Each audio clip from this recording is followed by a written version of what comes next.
In my video yesterday on the dollar versus Swiss, it was breaking to the downside, making new lows for the year, new lows going back to December, and targeting the next key target support levels, including the 100-day moving average and a swing area just above that level.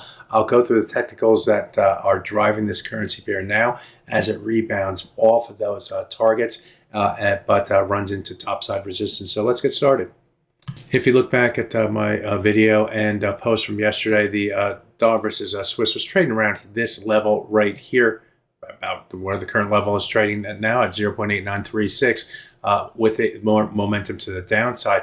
I had targeted this swing area through here and then the rising 100-day moving average as the next key targets on the downside. The swing area was defined by a number of different swing lows and swing highs going back in time. First a ceiling slash an area, and then a floor through here before moving to the upside through here. The return back to that area did find support buyers, and you can see the early buyers came in against ahead of the 100-day moving average. And the new trading day, the Asian session, we came right back down to the low of that swing area, and once again we found support buyers right against the low of the swing area and ahead of the 100-day moving average, and rotated to the upside. If I were to now zoom in on this chart, the rally off of that low price right through here ended up moving up into the European session back toward the falling 100-hour moving average. That's the resistance that I spoke of, that is holding putting a lid on the dollar versus Swiss franc.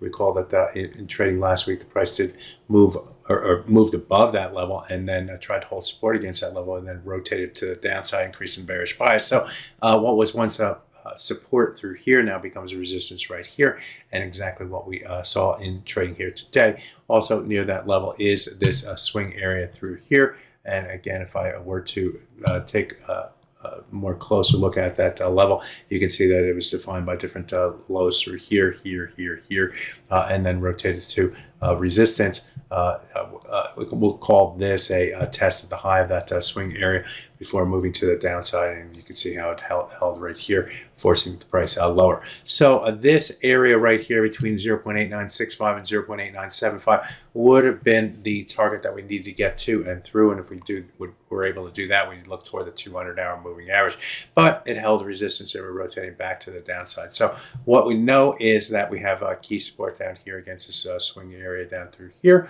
We also know we have key resistance up here against this swing area up here in the 100-hour moving average. And so the battle is on with the bearish tilt because we are still near the lows, still below the 100, still 100-hour moving average, and below the 200-hour moving average, which gives a more negative bias to the pair.